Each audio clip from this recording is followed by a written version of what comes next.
He wants to jump 1,000 cars. Sir, you have 1,000 cars. I don't think I'd attempt to try this stunt. Or we owe this horsepower to Uncle Sam. Too many cars. car. You know, roses would be... Like I put my beer belly on it. If you can't immediately tell somebody how many cars you have. You'll really give those uppity yuppies something to think about. Stay on the bar. Don't go off the bar with your Bronco. 1980 Volvo horns, what's right? Yeah. I want to have a man's coolant. And he's like, oh, I thought it'd be small. It's for a small car. And I'm like, yeah, but it's still an automatic transmission. They're never going to be light. It's definitely going to have to crash. Starting off with Brad buying another car. That's the West. Internet. You know, is this a Nigerian oil print? I also wish you drove a tan Camry. Anyways, Anyway, that's a horrible, very horrible podcast content. very Talking about a picture. inside joke.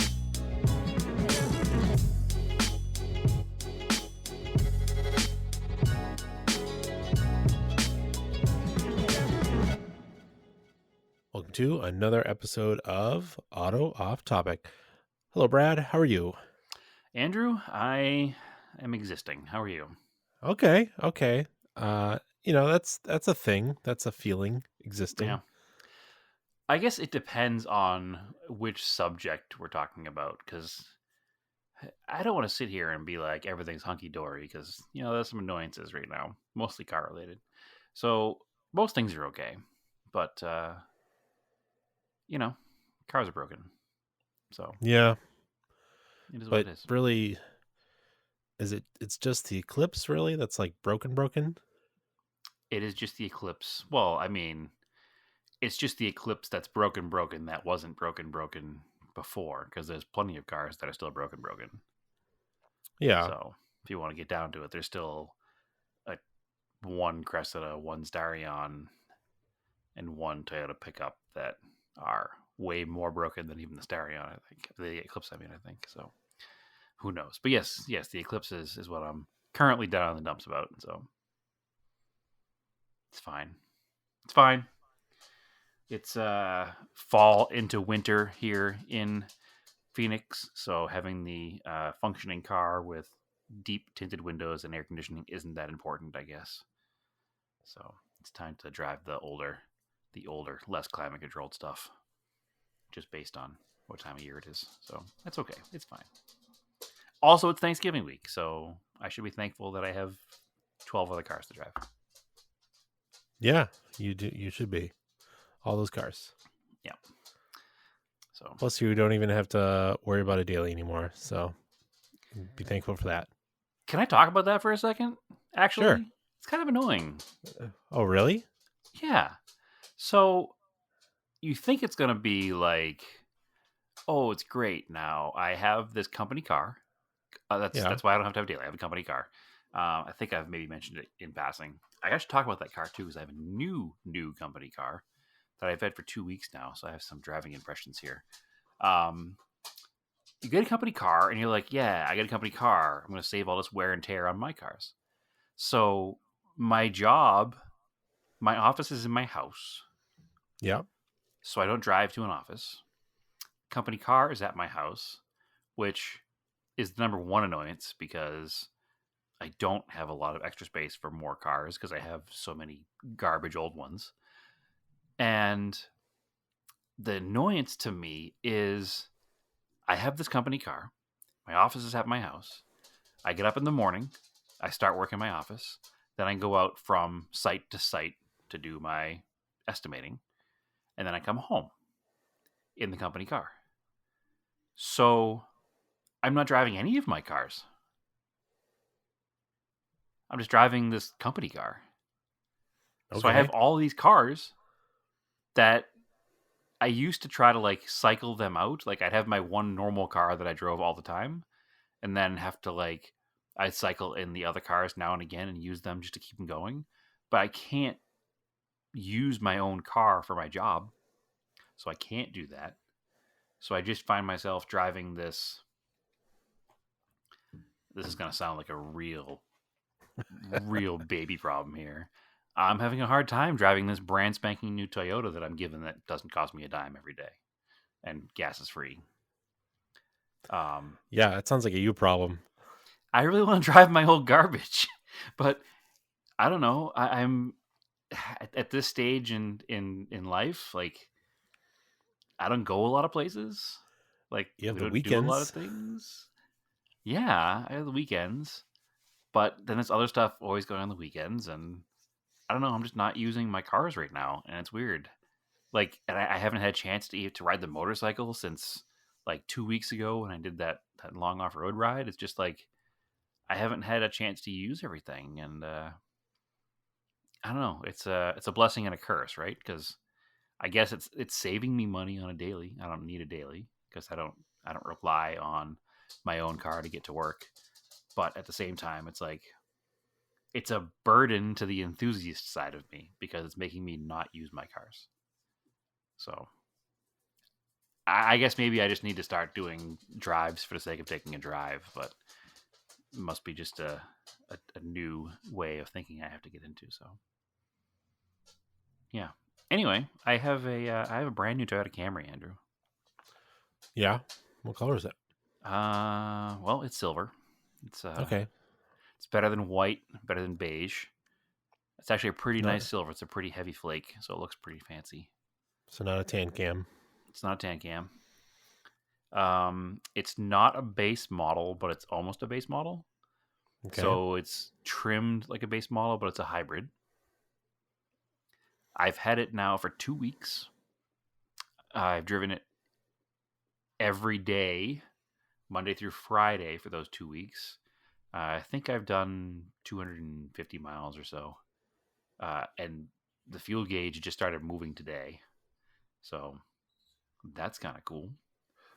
Not that it matters, because again, I don't pay for fuel, but it is still kind of fun to see how much you can hypermile it, right? It pretty much doesn't get turned off all day, and it doesn't use any fuel, because as you're driving and regenning, when you stop the car and you're idling, you're not actually idling. The car's off and the AC is running on the battery. Yeah. So until it gets below like 50%, then the engine will cycle back on again. But I'm averaging 50 miles a gallon in this thing, which is pretty dang impressive, I think.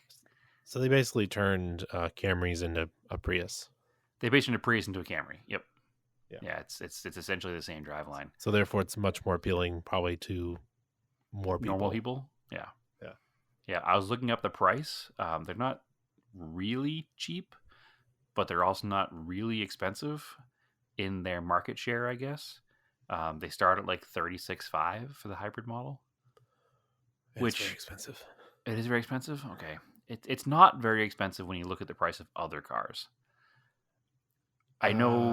I guess. We bought that brand new Maverick, 2 months ago now, and we paid $28,000 for that.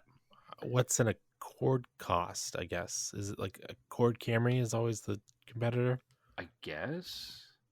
But I know when we bought the Maverick, it was the cheapest hybrid on the market by a long shot. So MSRP on an Accord hybrid is $32,000,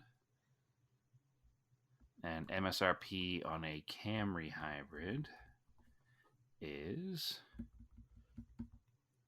I apologize, it's $28,000. So Okay. Yep. So they're both 30 grand, say, give or take. So All right. it's That not, feels a little better. yeah. So, but where I guess the window sticker in mine is 30, almost 36. I don't know what options it has or doesn't have, but it doesn't feel like it has any, because it's got hubcaps, number one. I know that our Maverick for 28 grand has alloys. The seats feel like the chairs at Fenway. There's no padding at all. They are solid as a rock. Somehow they're not tremendously uncomfortable. I'm in and out of it all day. I'd say I'm in it between the hours of like 9 and 2. And I'm in and out of it during those hours. So I'm not just sitting in it all day. Like I'm not driving it for 5 hours straight. But it's not tremendously uncomfortable, but I also wouldn't call it comfortable. The big thing that I notice now, again, I know the Maverick is a quote-unquote economy vehicle, right? They start at 22 or 23 or something. Ours has the XLT package, which gives you a few things, one of which is a leather-wrapped steering wheel. I don't know if it's genuine leather or if it's like a synthetic leather, but it feels really nice to hold the steering wheel in the Maverick. The steering wheel in this Camry, you feel like you're driving a cheap piece of crap. And that, to me, is the biggest disappointment about this car, because this is just such a normal, everybody buys this car. It's like default car, right? Like, I would think that the basic touch point of the steering wheel would be a little bit nicer. Like the thin plastic steering wheel on my 80 Corolla feels nicer than this thing. I think because the cars last so long, maybe they've got harder wearing interior stuff. That's my off the cuff theory here. I don't know. It's not a great place to be. This thing sounds like a taxi cab spec. Yeah, I mean that's pretty much what it is. Like rental car, taxi cab. I mean, at the end of the day, it's a fleet car, right? So it's basically going to be a rental car. So I mean, as far as it drives nice. It's quite quick comparatively to what I think it should be. It's got a 2.5 liter 4-cylinder, coupled with the electric assist. So in a situation where both of them are working like in congruence with one another, it scoots pretty good. I mean, from zero, it's slow, but like that merging power, like when you're doing, 10, 15 miles an hour off the on-ramp, because we have the filtered on-ramps here with the red lights and the green lights. So you wind up going pretty slow. So you wind up being pretty slow in the on-ramp. When you accelerate from like 15 or 20 to highway speed, it scoots pretty quick. So doesn't handle wonderful. I mean, again, I think I said the same thing about the Nissan, the Rogue and the Maverick and this. Like, other than the touch points, which the Rogue and the Maverick have much nicer touch points than this car. If you put me in the car and just said, "What are you driving?" I just say, "I'm driving a new car," because they all feel the same. They all handle the same. They all sound the same. They all kind of have the same hollow feeling when you close the doors. They all just kind of feel the same. So I'm assuming that like the Camry XLS or XSE or whatever the higher end ones are with the bigger alloys and the fancier interiors, I'm assuming they're much nicer because they're like 40 to 50 some odd grand. But I don't know. Yeah, it is what it is for a car. It does its job. It cost me exactly $0 a day, so it's fine. Yeah, it is what it is. Camry TRD. Oh, I guess they're not. I thought they were way more money. They're 35 grand. That makes more sense. I would say 305 horsepower V6, which is pretty crazy, actually. So, all right, maybe I'm a Camry guy now. Complaining about not having time to drive my old cars. I'm just gonna be a Camry guy from now on. So, sounds like you are. That's what it is. But yeah, anyway, that's my new daily driven vehicle is a Toyota Camry hybrid. And the verdict is, it's not terrible. It's not great. It's car. So I know we have a friend of the show that has a Camry TRD and loves it. So maybe I'm... be like you're a NASCAR driver. Turn the corner. I should go full liveried out. Like, just get the full, like... I can't even think of who drives a Camry right now, but just some dumb, stupid livery. Full McDonald's livery. Yeah. Danny Hamlin, FedEx. There you go. Full FedEx car. Just drive around town in a FedEx car. There's a Camaro mortgage company car around here. I think there's one in Massachusetts too. I used to drive around all the time. Looks like a NASCAR, but it's so dumb. All right. Enough Camry talk. Anyway, I don't drive my cars enough. That's the whole point. Yeah. I need to find a reason to drive more. Speaking of driving, and near you, I guess, Formula One. Yeah, it just happened. It's not like it's the only American race.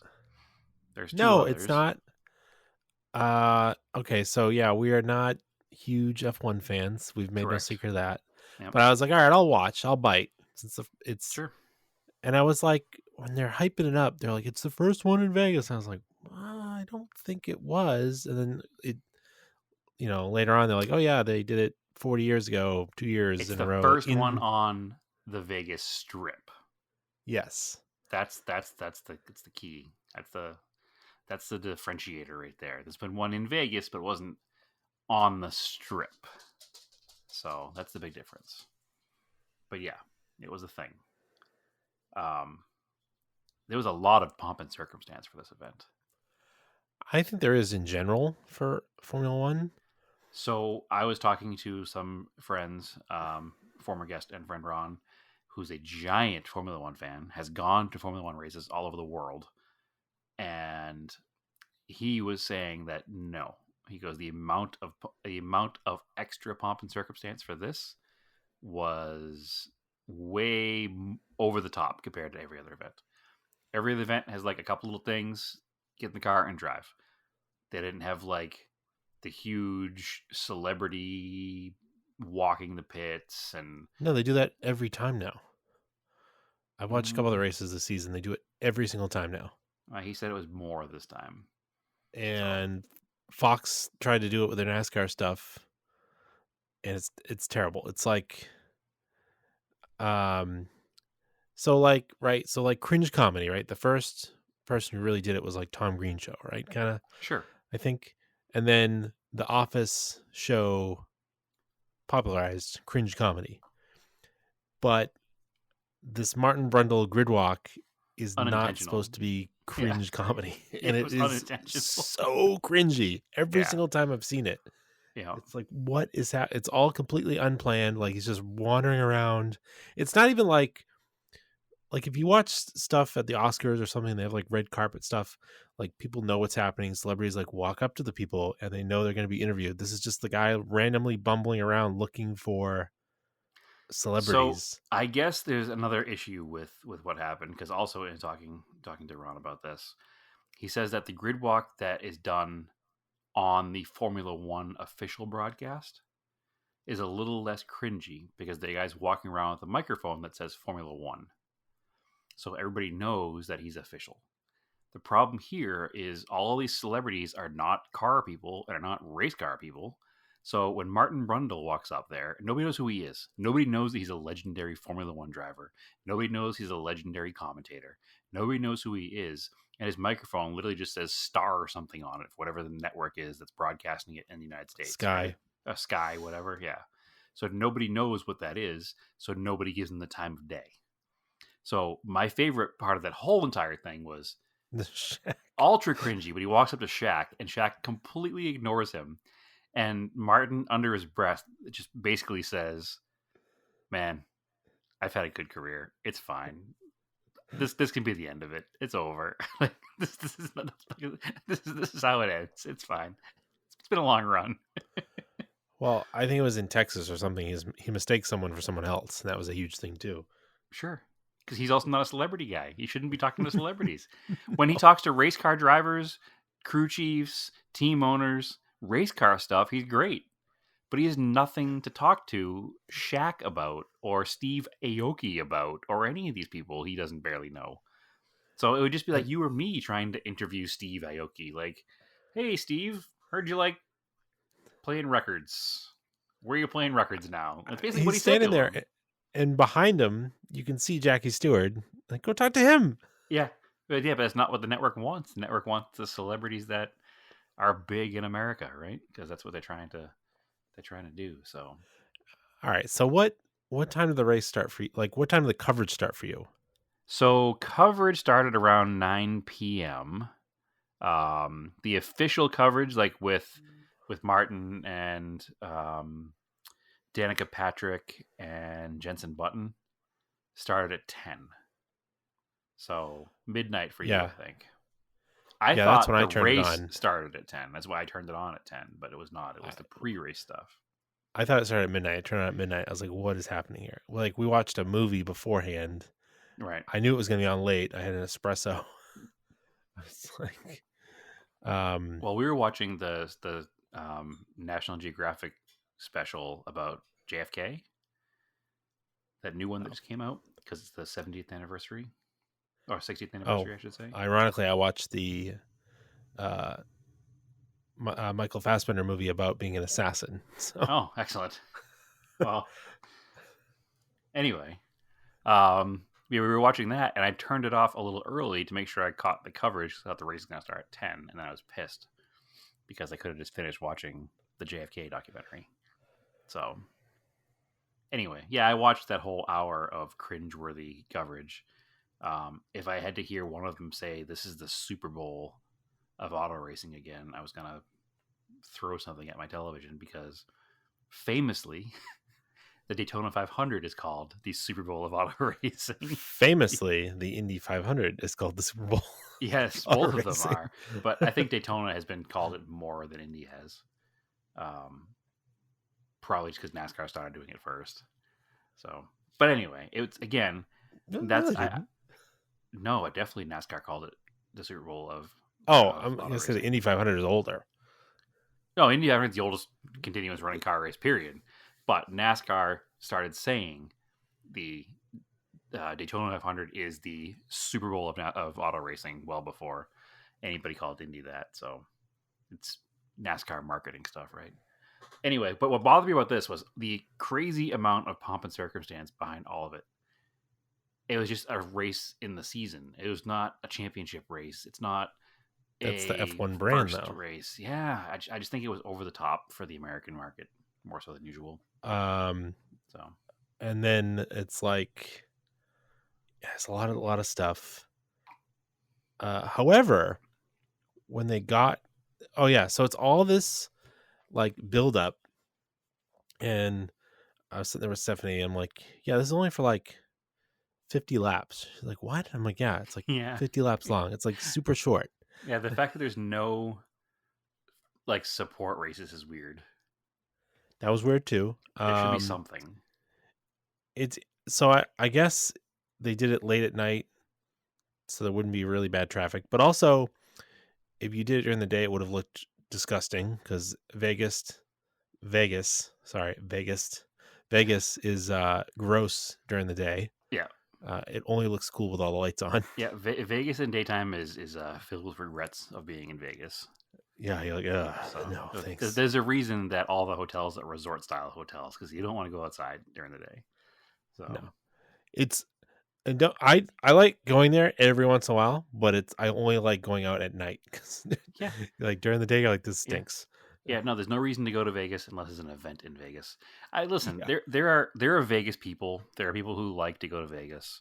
I think that it's definitely a bigger thing on the East Coast in the cold areas like the Northeast because it's a super cheap getaway to a warm place in the wintertime. There's so many packages and you can get there and it's just a place to go. I think it's less popular for a vacation for people in like Phoenix because it's kind of like Phoenix, just 6 hours away. So Yeah. it's kind of the same. Like we Yeah. have casinos here, we have resorts here, we have all the same stuff. So I think it's a little less popular because we're not trying to escape the cold here. We're embracing the cold because we're the same climate as Vegas. But It's kind of like how I don't often go to New York City because it's not that much different. yeah, exactly. Might as well just go to Boston. Like if I want to stay in a resort, I can just go to Scottsdale. If I want to go to a casino, I can just go to also Scottsdale. But anyway, like what I did like was, and I realized it like halfway through the race, there was no commercials during the entire race. I was like, okay, yep, into this that. part's cool. Whatever they pulled off to make that work was totally cool. No commercials at all. Yeah. And then the actual racing, like I watched some races earlier this year that were absolute snooze fests, and Yep. this was decently exciting.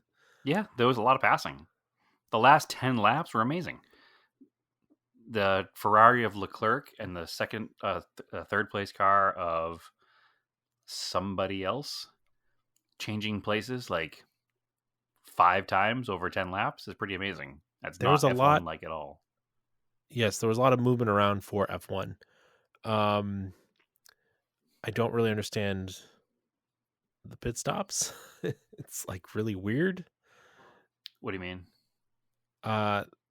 Like there's no. My gripe is that there's no athleticism to the pit stops. There's no challenge. It's not like they've really taken the challenge of it out. Sure. Yeah, Like literally the car drives seconds. in, Yeah. and there's 30 guys. Yep. 25, 30. Like there's a lot of guys around the car. Sure. Each person does one thing. And like I watched a couple, and I was kind of sleepy because it was late, but I was like, they just changed the tires? Like that was like so fast. Like what happened? Yeah, you blink and it's over. It was like, that's like weird. Yeah. And they're like, the crew members were stand like robots. They like come in and like they just like swap the tires. It was like really bizarre. I mean, I guess the difference is, so we're used to watching, a NASCAR pit stop where it's 5 or 6 guys. The guy have to jump over the wall. But I think that the difference is, like, nobody screwed up, but that's why they stand like robots, because they have to operate like robots. And the fact that they can be that efficient and that quick and not make a mistake is impressive in its own right. The fact that pit stop can be done in less than 3 seconds is super impressive. And I don't know if it's a lack of athleticism. I think it's a lack of display of athleticism, but I'm sure there's certainly boring. Yeah, it's clinical. And I think that's the whole issue I have with F1 as a general sport, is that it's too clinical. There's too much predictability. There's too much sameness all the time. Whereas there's a lot more chaos in other forms of racing. And it's chaos. It's weird too that you have like 3 different tire compounds, and it's like, oh, I'm playing, racing video games. I'm like, oh, that's where all these video game designers get that idea then of the hard, medium, soft tire.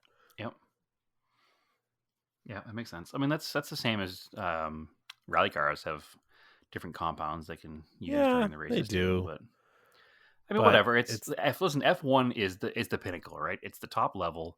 It doesn't get any higher than that. They're the highest paid drivers, the highest budget teams, the most technology, all that stuff. It's bound to become clinical when you have that amount of tech and that amount of money going into something. Like, these teams roll in and they basically build a town for their pits area. Like, they have, I don't know if you ever watched the video of these RVs that they have that open up that are like bigger than your house when they're all opened up, like 4 floors tall, like offices and gyms, and they probably have swimming pools in them for all I know, but they're absolutely ridiculous.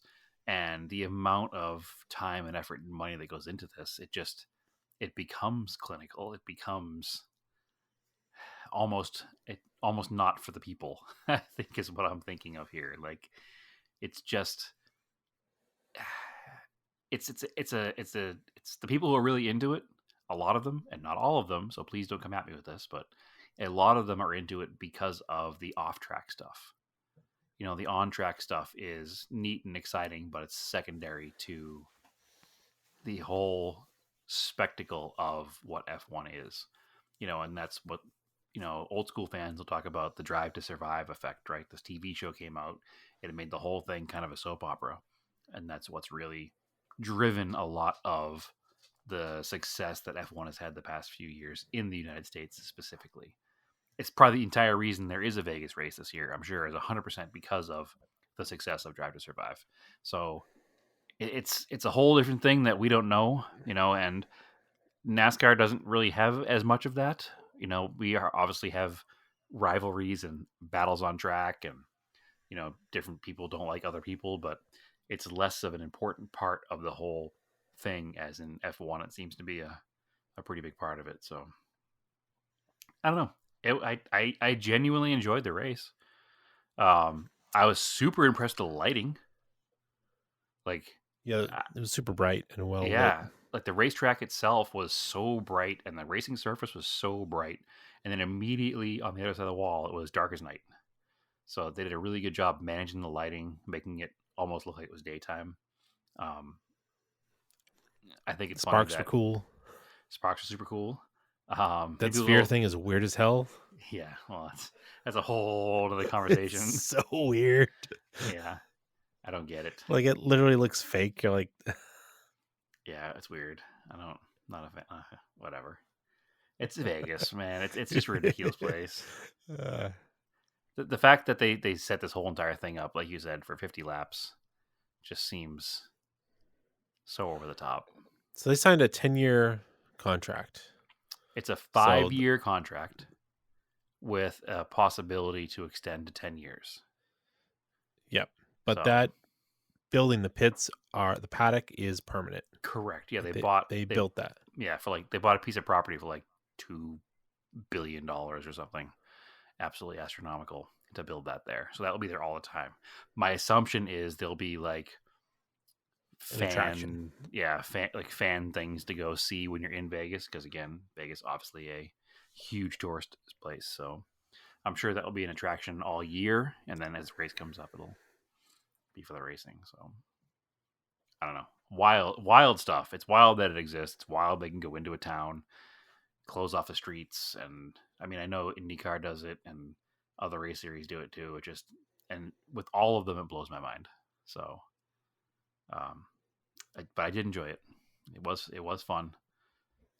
Even though it was over at, God, was it 3 in the morning for you when it was over? Because I think it was 1 o'clock here when it finished. Yeah, So- it was late. Yeah. I know it was strange being up watching something on TV and communicating with friends on the East Coast that were still awake. But Talking it to was you and Bradley and some others. it was a decent race. Yeah, I don't know. Maybe I'll watch another one. I'll try it again. I don't know that I'm going to get into it. I don't have time to get into it. I'm dedicated to NASCAR already. I tried to watch more IndyCar races this year, and just the time is it's just time, right? There's only so much time in a week.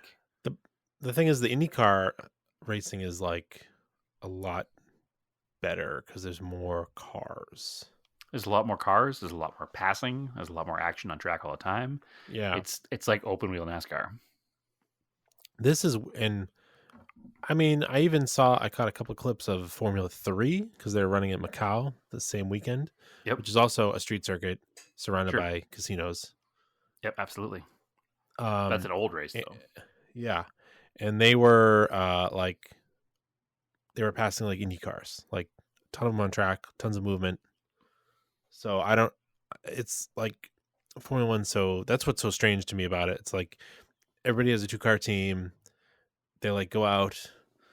Some of them are real garbage. You're like, I don't even understand how this team is in it because it seems like they're really terrible and awful.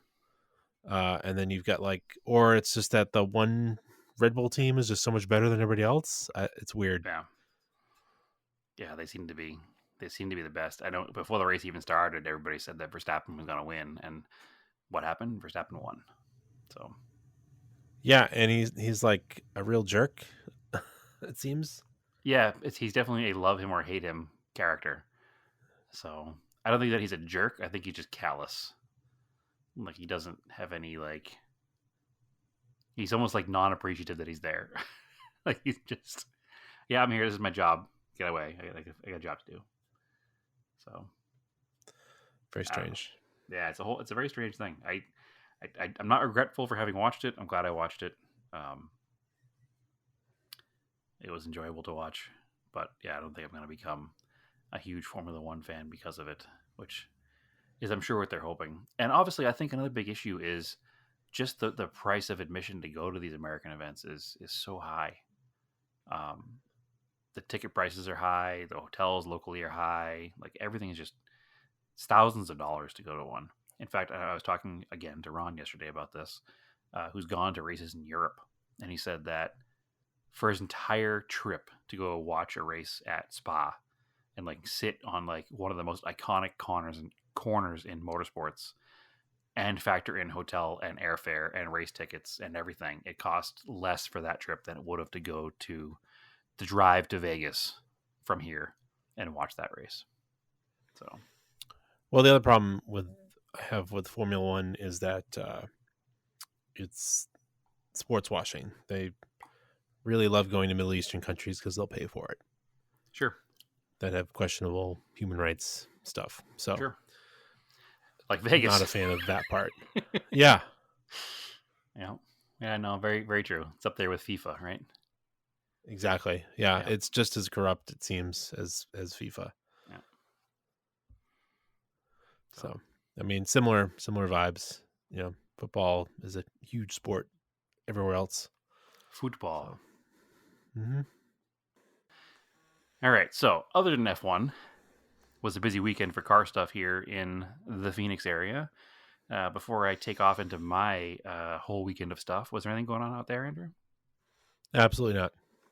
Nothing. Sweet. That I will feel totally quiet. unguilty about taking all the time explaining everything that happened here. I did stuff, but it would be, I'll talk about it on the next episode of Scale Autocast because it had to do with all that. I was organizing and putting stuff on display. Excellent.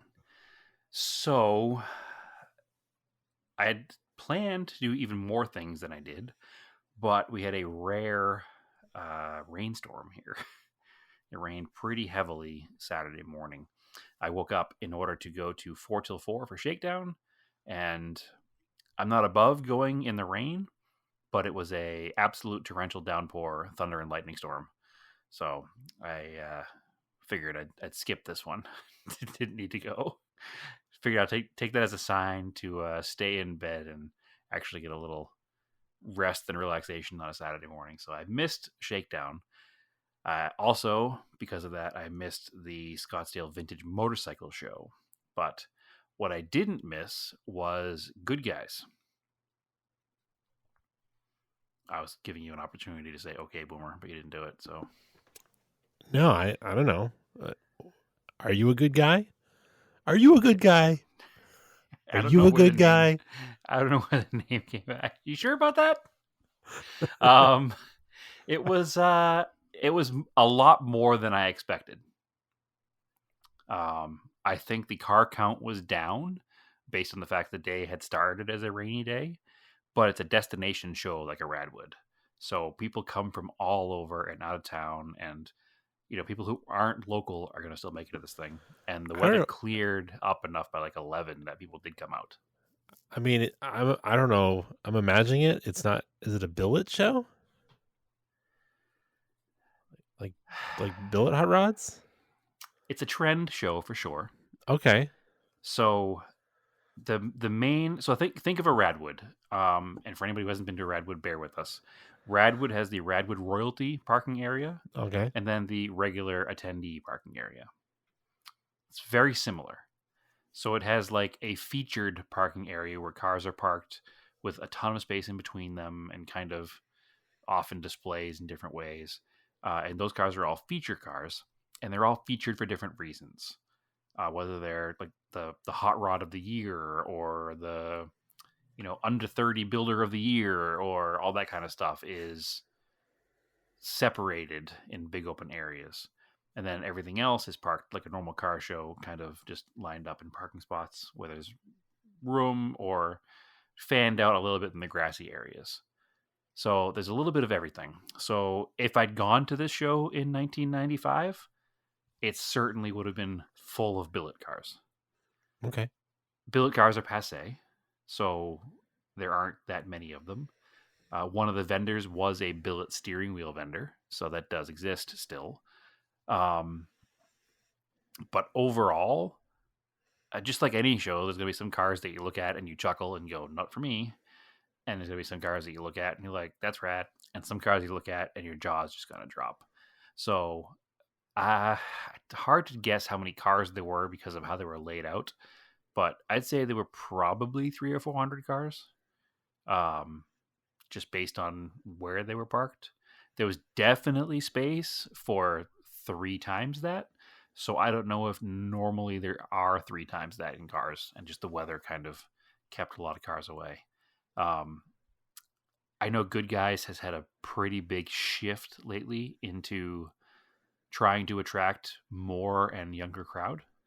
I guess if you went 5 or 6 years ago, it was pretty evident that the crowd was entirely of advancing ages, and there wasn't much else coming out because they had a pretty strict rules for getting into Good Guys.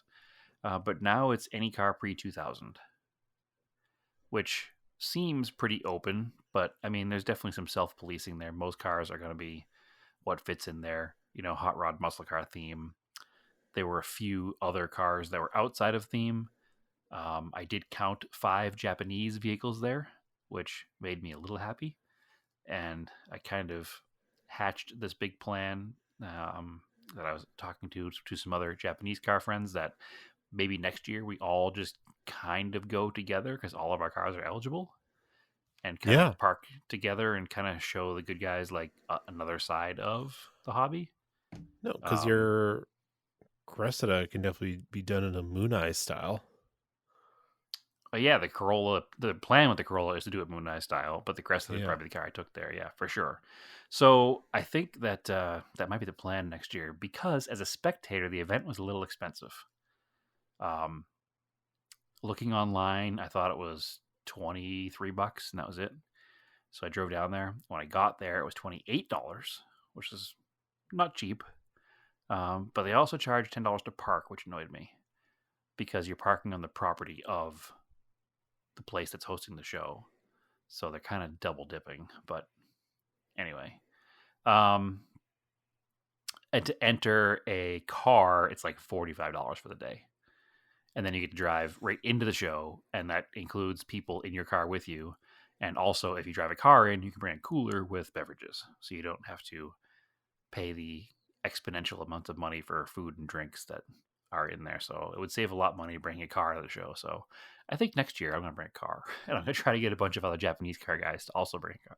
So should be a little bit different next year. But overall, it's a great show. Big vendor area. Everything from, die-cast vendors to whole entire chassis manufacturers, like the hot rod guys, like I'm trying to think of the name of some of the chassis companies now, and I can't think of them top of my head. But the ones that you can buy like an entire, independent suspension chassis for like a '57 Chevy, that kind of thing. Is Those like guys were. Art Morrison like too expensive? There you go. Yeah, Okay. there you go. Art Morrison. Those kind of chassis. No, I mean all those chassis companies are $30,000 or whatever for big dollar builds, but so that kind of stuff was there. There was a huge outdoor flea market, which reminded me of an old school flea market from like our youth, where there was like tables of just garbage, rusty car parts that you need to know what you're looking at to want to buy them. Tables of old toys from the 60s through the 80s. I did take a picture of a guy who was selling a collection of diecast buses that were terrible and from the 80s, and they were country music stars on the side of them. I forgot to send that to you. I'll just send that to you later. It was just a. Were they Eagles? I think I have one. They're made by the company Ertl. They were like 1/64th ish scale. Actually, probably much smaller. They were terrible. They were definitely toys, but they were all like 80s country stars on the side of these buses. It was like country haulers or something. It was terrible. I took a picture for you and then forgot to send it to you. But overall, the level of cars there was pretty wild. A lot of cool stuff. Country Coach Collectibles. That was the name of them. So I don't even know the name. These singers are way outside my purview of knowledge. Lee Greenwood, Riders in the Sky, and TJ Shepard. It's their tour buses. So anyway, I'll send it to you later. The quality of cars was great. Variety was great. There are a few Japanese cars. There were more German cars than Japanese cars. A lot of guys with like Cal look style Beetles. There was a early 911 that was done up like full Cal look style Beetle. That was super cool. I got a bunch of pictures of to share later. Tons of patinaed, lowered 50s and 60s cars, which is my current favorite aesthetic. There was a Boss 302 Mustang that was an original paint patinaed car that was just super killer. I could go on all day about the cars that were there. It was super rad. It was neat to be at an event that was different than what I'm used to going to, because I'm, obviously we've been going to Japanese car shows and Radwoods and participating in that kind of stuff for most of our adult lives, and we've kind of gotten away from the 50s, 60s, early 70s stuff. So it was neat to kind of go back into that. It's also cool because while the car show is going on, there's also an autocross. And the autocross is in a big, obviously open area. And there was everything competing in the autocross. I don't think that there's a year cutoff because I saw a Tesla out there, but most of the stuff is muscle cars. Or there are a couple of 240Zs, one Mini Cooper, but like there's a Ford Falcon with some BBS style mesh wheels and some real wide first gen Camaros and just some really rad stuff out in the autocross course. So that was pretty cool. And I guess people follow this tour all over the country and go to all their shows, and they have competitions that it's like a points competition over the year for the autocross. If you win all of the autocrosses or build all your points in all the different events in different places, that's you win some prize at the end of the year. And the hot rod of the year is the good guys hot rod of the year, and that was there. It's a vehicle that I've been following the build on the internet for a while. I think it's called the St. Christopher. It's a 34 Ford with like multicolored paint scheme and a Hemi, and it's absolutely wild build. It's just really neat stuff. Really neat stuff. So if it comes to your town, I highly recommend going. You definitely won't be bored for an entire day. I said I do wish I went earlier in the day and I hadn't been rained out in the morning, because I definitely didn't see everything. And I would have liked to have sat and watched some of the autocross stuff, because it's not like an SCCA autocross. It's a pretty big open course with some pretty high speeds and some pretty neat cars. So then there's stands for spectating. And I think that, again, it was affected by the rain, but super rad experience. Highly recommended. Fast forward to Sunday, and we had our South Mountain Classic JDM Roundup, which is our local little Japanese informal gathering. It's not, I wouldn't call it a show. It's just a kind of a one step above a Cars and Coffee, maybe. The typical people were out for that. Had the Corolla out. Had a couple other Corolla people were there. Ron brought a Starion out. Just all the local good stuff. We probably had, I'd say, somewhere between 50 and 75 cars for a few hours of nice fall time Phoenix weather at the base of South Mountain. So always a good time. I do have some pictures to share in the near future. I didn't take a lot of pictures. Don't have a lot of really pretty shots, but I do have some stuff to document that I was there. So that also happened this weekend. And then also this weekend, I tore down the Eclipse.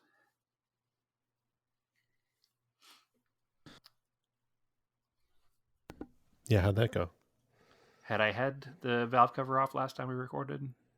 No. Okay. So, first things first, obviously, take the valve cover off. The rocker arms on the that's number 4, right? On that side, the right side, left side, I mean. The timing belt? It's number 1. Number 1? Okay. Yeah. So the number 1 piston on the intake side, the 2 rocker arms were just laying in the bottom of the head. So that's a clear sign that at least those 2 rocker arms, those 2 valves, are bent, because they don't obviously have enough tension to hold the rocker arms in place. Because unlike, an older American, car with an arm that holds, or a rod that holds the rocker arms on, these are just held on by pressure. So when there's not enough pressure, they fall off. So those fell off. That's sign number 1. So I know now that I'm not going to be able to get away with just slapping a belt on it, which obviously we didn't think was going to be the case anyway, but you always have that in the back of your mind, hope, right? So, but that obviously sealed the fate of that one. So I continued to tear the car down. I will say that I'm sure if I do it again, hopefully on a different 4G63 car, not this one, it'll hopefully be easier the second time, because there's a big learning curve on these. I've never dove into one myself. Mm-hmm. I've done a little bit of stuff with the one with you on my old Galant. I don't think we ever actually had the head all the way off, or did we? I don't remember. Yeah, we took it all the way off. Okay, but I don't remember. It was also like 5 years ago, so more so than long that. ago. It's probably 10 years ago now. And you were there, and you were experienced. Would have been 2016, and you were there and you're experienced in it, so you were helping along, and there are some things that I probably don't remember because I didn't do them because you did them. So in digging into this, I will say I certainly miss working on 70s stuff because I can have the head off on like the 2.6 powered Mitsubishis or the 1.6 powered Colt in like an hour. This took significantly longer than an hour. I'd say it was over 3 nights time I did it. I'd say probably a couple hours at a time. I probably could have done it faster, like I said, now knowing what I know. But there's a lot of stuff under the hood of a more modern fuel-injected 4G63 car than an early carbureted Mitsubishi for sure. So it's all about knowing the order of operations you take things off in, right? And I think most of my time was spent like stepped back, hand on my chin, rubbing my chin, thinking what has to go here, to do this, to do that. So, the biggest internal debate I was having was, do I leave the intake manifold on the car or do I take it all off as an assembly with the head? Because leaving it on the car meant I could leave a lot more things plugged in. But It's a lot easier to take it off with it. But leaving it on the car also meant I had to fish under it to get the bolts off where it attaches to the back of the head. Which, can you reach those from the bottom of the car? I didn't look when I was under there.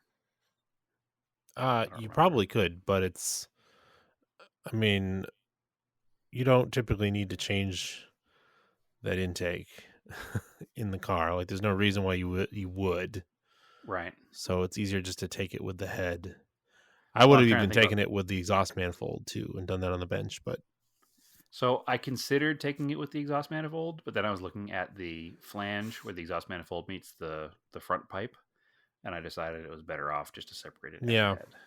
So, actually, all those bolts, believe it or not, came loose. So all the bolts in the exhaust manifold came loose with a 6-inch long wrench. Like, they didn't fight me at all. mm-hmm. I soaked them a couple of times before I started doing the work with some PB Blaster. So maybe that helped. Maybe it just helped that it's not a New England car. But I didn't have any problem with any of the bolts on the car at all.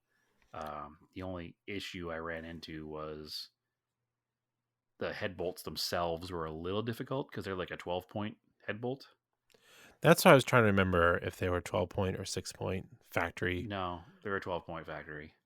Okay. I couldn't remember because I knew I put head studs in both of mine, which are 12-point nuts. But yeah, now I'm remembering we had to get a special socket for that.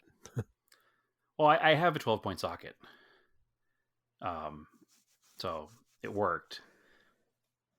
But at first I was trying to use a 6-point, and that was a bad idea. So No, they don't fit. No, doesn't fit. No. I was super frustrated trying to figure out what you size use a 12 on a socket 6, this was. but not a 6 on a 12. Correct. So thankfully I did have a 12-point socket, so I was able to get them off. It's funny because I have 12-point. So originally I had impact sockets on there because I wanted to use my half-inch drive tools, and I was like, well, I'm not going to take the impact because I don't want to ruin these things, but I want to use the impact socket so I can use my half-inch, wrench. But that didn't wind up working out because not only were they a 6-point socket, but the wall of the socket is so thick because they're impact that didn't fit between the bolt and the space allowed for the bolt where the cam towers are. So did not work out. I had to go to the cheaper, narrower sockets, but it worked out, so it's fine. So I'm assuming those are non-reusable. I'll have to get new ones. So I don't remember off the top of my head. I'll probably buy new ones anyway. I would price out the price of new ones versus just buying the head studs, because if they're very similar, the head studs actually make it easier because you can just drop the head down over them. It doesn't move around. The gasket's not going to shift on you. Lines everything up. Yeah. Yeah. It's a valid point. It's a little overkill for an NA, but it makes assembly easier. Well, it makes so in the future somebody could turbo it if they wanted to and know that it's there, Yeah. right? Yeah. So anyway, so long story short, I did take the head off with the the intake manifold attached. Thank you for reminding me in a message about the bracket that supports the back of the intake manifold to the block. 'Cause Yeah, I you would have been definitely fighting with that forever. I would have forgotten about that, and I would have been super frustrated. Even saying that, I took that bracket off from the block and I left it attached to the bottom of the head. And then as I was trying to pull it up, it was still attached to something. And there's It's all vacuum looks- lines. also though on the bottom of that bracket is the connector for I think it's the crank sensor. Isn't the bottom of No, that it bracket? looks. Is that going to the Or a starter? knock It looks like sensor, somebody. maybe? There's no knock sensor in the NA car. In the picture, to me, it looked like it was the exciter wire for the starter going through there. Like somebody No. routed it through that bracket for some reason. No. This is a factory mount on the bottom of the bracket that has a connector for some kind of sensor. It's in the block, on the back side of the block. So it's I know it's not a cam sensor or crank sensor because that's all done with the. It's in the middle of the piece back in of the side block. of the head. It's in the middle of the back of the block. Yeah. It looks like a knock sensor. I thought we discovered that NA cars did not have knock sensors. Well, this one does. So Interesting. Yeah. So I didn't know it was there. And the harness from that, the pigtail side, is actually mounted to the bottom of that bracket. So I couldn't get it off. I had to actually take the bracket off. I want to see a picture of that when you get a chance. Yeah, I can take a picture of it. Of the sensor in the block. I want to see it. Yeah, that's fine. Because if it's a big hexagon sensor with It is. Yes. with potting in it, that's a knock. Yes. That's weird. I Yes, didn't it's think that definitely what it the is. NA cars had that. It's like the black. It's like a hexagon shaped black thing in the back of the head, and on the top of it or the end of it is like shiny black, like silicone looking. Yeah, that's called potting. Yep. Yeah, So it's got a weird. single wire thing coming off of it. Maybe. So two usually wire, when I don't those remember. fail, like the goop, the potting like goops out, Okay. pours out, it like melts eventually. But no, it's definitely there. So maybe it's a Euro market thing. Maybe it's a later model NA thing. Yeah, strange.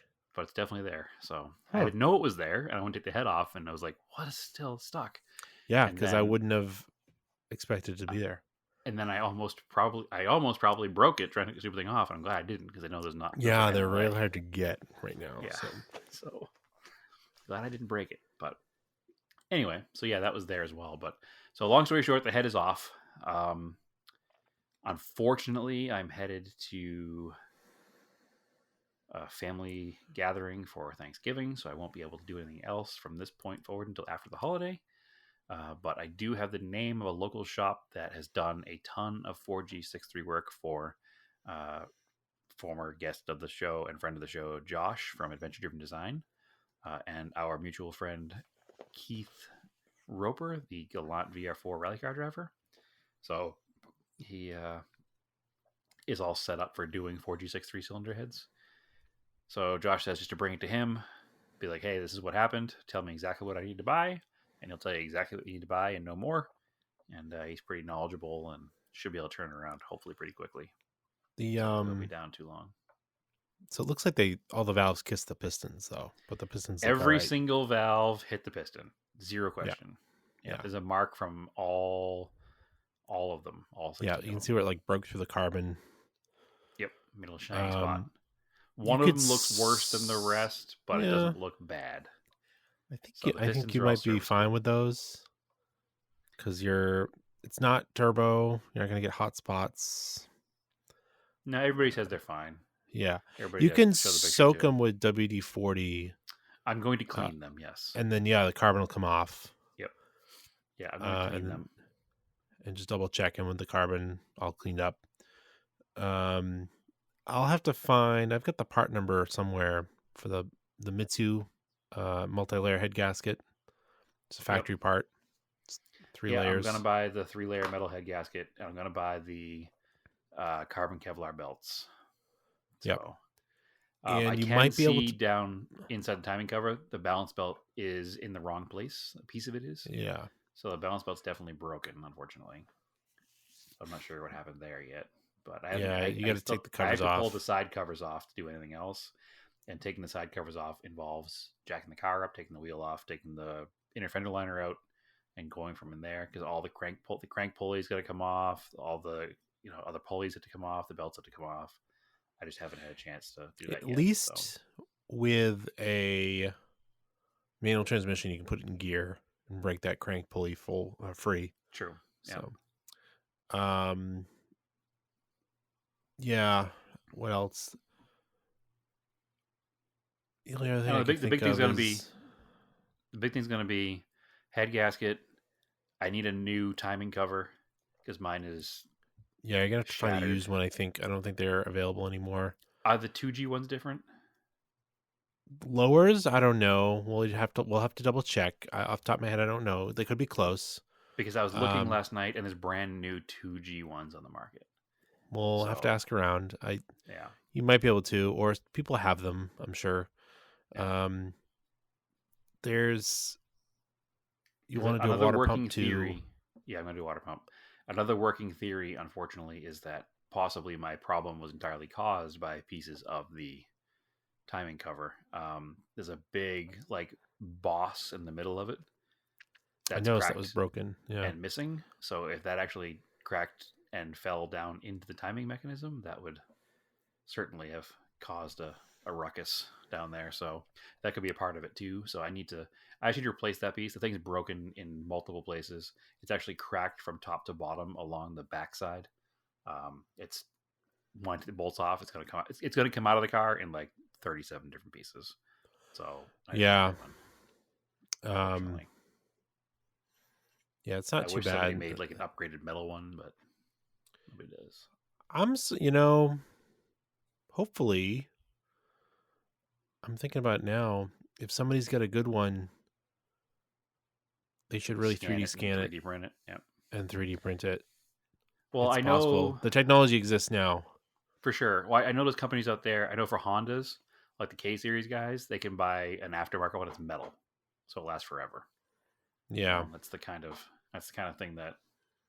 Listen, it might exist for 4G63 stuff. It's been so long since I've played in this field here that I don't even know. So, yeah, I don't know. I keep up to date with a lot of stuff. I haven't seen that yet. Yep, seen other stuff. So certainly not impossible to exist, but maybe not yet. So, yeah, it anyway, could be made though. It's I'm getting through it. I'm taking my time. Thankfully, I did that big project on the Porsche a couple days before, so that gave me a little bit of extra confidence going into this. So I haven't done something like this by myself ever.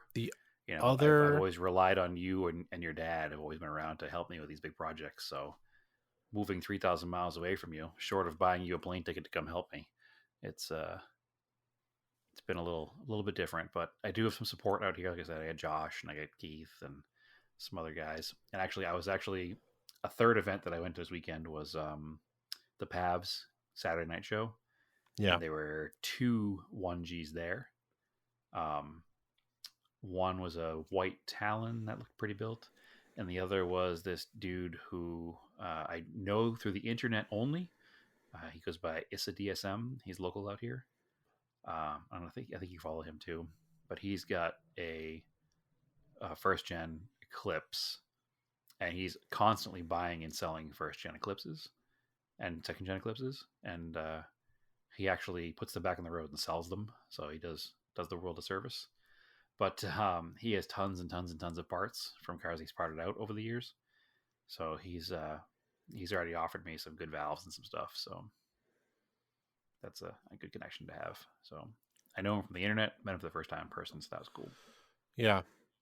The only other thing that's tricky, the valve cover, the bolts are tiny. That bolt the valve cover to the head. Yep. And it is possible. It happened on my Galant engine. You can pull the threads out of the head. So I have one of them that's questionable. Yeah. Because I recently did the valve cover gasket, not recently, a year and a half ago, probably. Yeah. Because if you remember, I had a really nasty oil leak on the driver's side of the engine, so the timing belt side. And I fixed that with a new valve cover gasket. So the right front corner bolt, you can kind of like, you can hand tighten it, but if you go beyond hand tight, it just pulls back out again. So Yeah, you can get a heel I can- coil for those. I can, That's the yeah, I'm that's gonna the time to heel do it coil when it's that. out. Yeah. And you can tell the guy that does the head work can probably do that for you. Sure.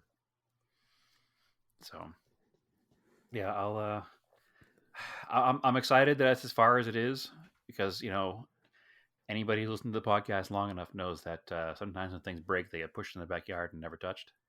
Yeah. So So I got the car home, and the number one thing was, don't put it in the backyard.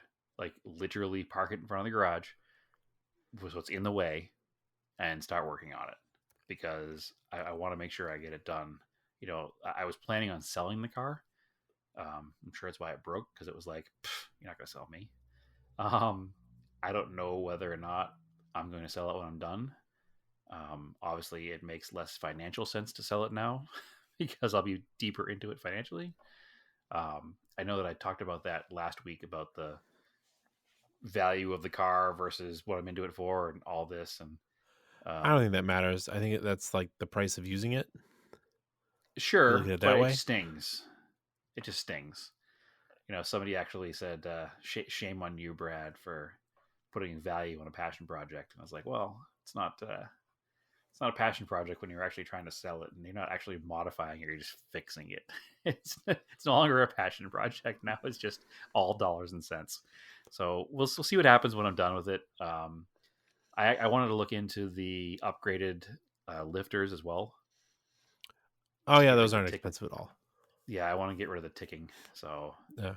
I think that'll be a good upgrade. And then a couple people have talked about doing turbo cams, but I'm not sure I want to do that. We'll see. If you get a good set of them, it's not a big deal. It's not going to Supposedly change anything. livens the car up a lot. The car will probably compensate for it. It's you're gonna have to do like tuning. So Oh yeah, it's 100% bolt and go. Yeah. And supposedly it wakes the car up a lot. You adjust the timing to compensate for it, and the car is like a set of those with a nice header, I guess, makes the car like a whole different that's car. kind of what I would do. I don't know. We'll see.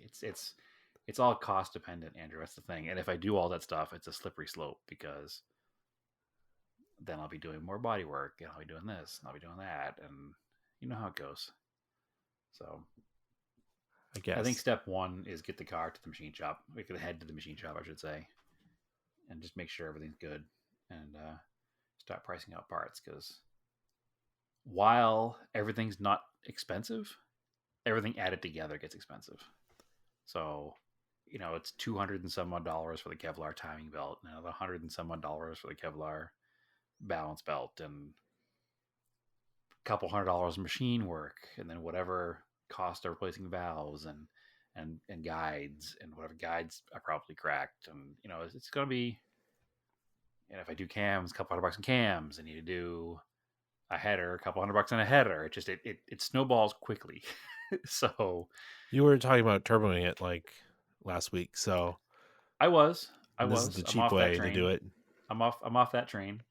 That was the fresh in the brain. It's broken. I might as well turbo it brain, but I don't think I want to do that. But still, it is what it is. One day at a time. I'm at the point that I'm at. It's legitimately, I've only worked on it. I mean, we're recording early this week because Thanksgiving. It's only Monday night. Car's only been broken for a week, and it's already at the state where it's ready to go to the machine shop. So the fact that I've done that is a huge pat myself in the back moment. So I'm trying to look at it that way. It's a rebuild the car and also build myself up as far as working on cars goes, because again, I am a little bit more on my own than I have been before. I also should not end this without thanking Naomi for everything she's done so far to help me with it too. As I think I already did for coming and helping me get the car, but when it came time to lift the cylinder head off, that's not a one-man job. Or I guess maybe it could be if I was ready to wrench my back out, but it was made significantly easier with a second set of hands. So Yeah, they're not light. It's probably like no, 50 pounds. especially with the intake manifold on it, Yeah. it makes it super awkward. So Yeah, it makes it awkward because if you actually have the intake manifold off separately, it's like 20 pounds. It's not heavy at all, but it's Right. just like hanging out weird. Yep, it's a big counterweight. That's the problem. So when you put it back on, do you mount the intake manifold to the bracket first, or do you put it on the head and put the head up together? I'd put it on the head first. Okay, that's what I figured. So anyway, that's down the road. My assumption is my biggest delay is going to be the machine shop. I know most of them have a pretty hefty weight right now, so I'm not looking forward to having to wait for it, but it is what it is, right? So I can use that time that I'm waiting for at the machine shop to do the wheel bearings and the Porsche. Well, yeah, I mean, you got to you do the water pump. You know, there's a My couple things you assumption can do. is that stuff's a one afternoon though. It's not going to be weeks of waiting. So Yeah, it's true, but you can have it all set up and ready to go.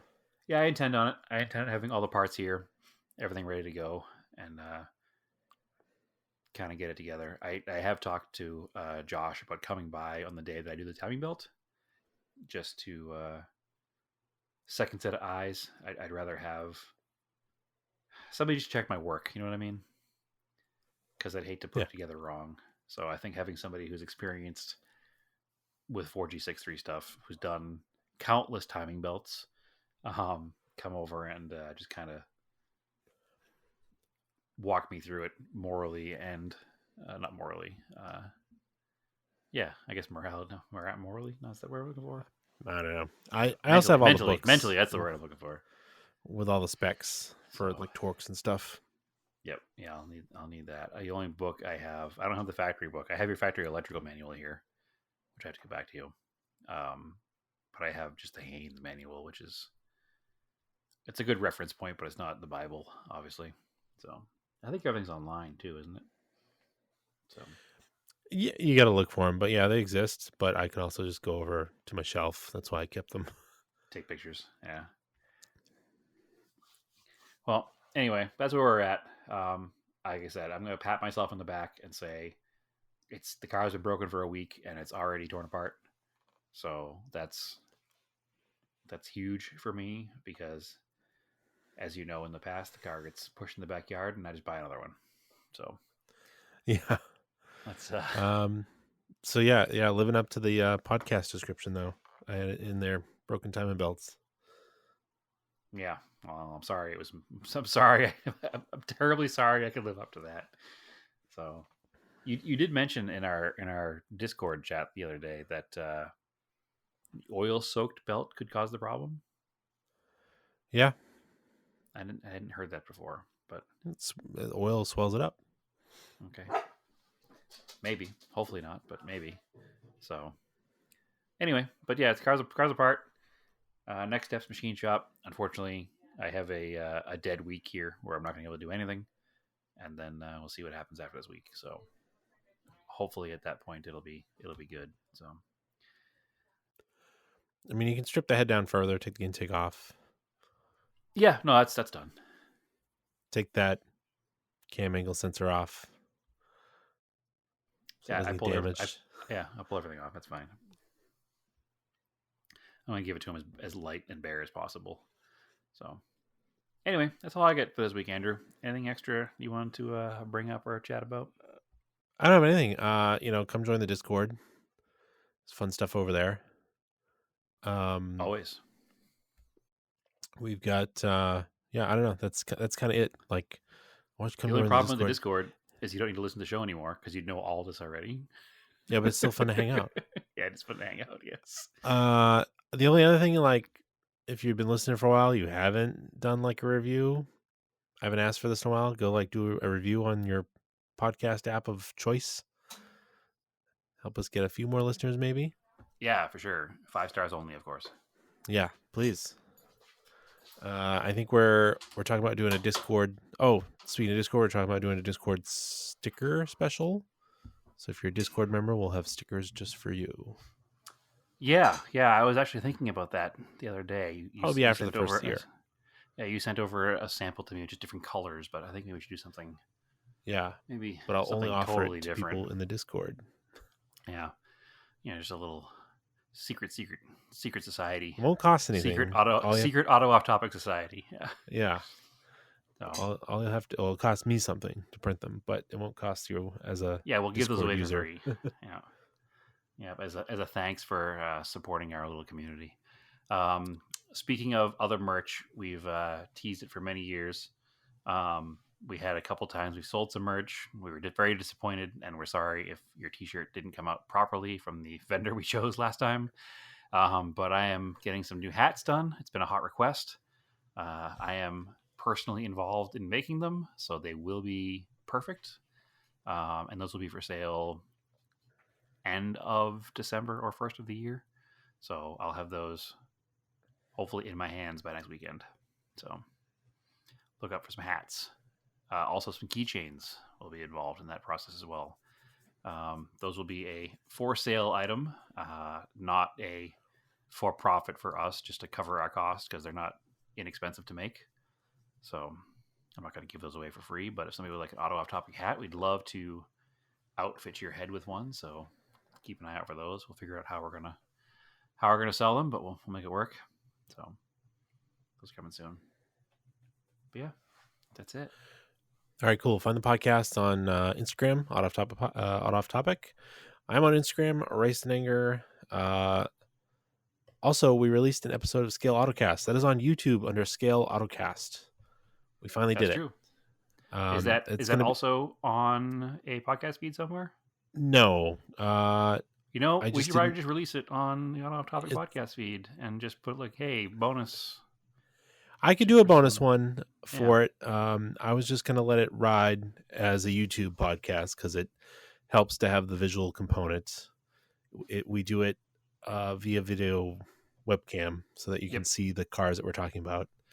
So I think that's the way it's going to live. I did watch it, or some of it. I didn't watch the whole thing.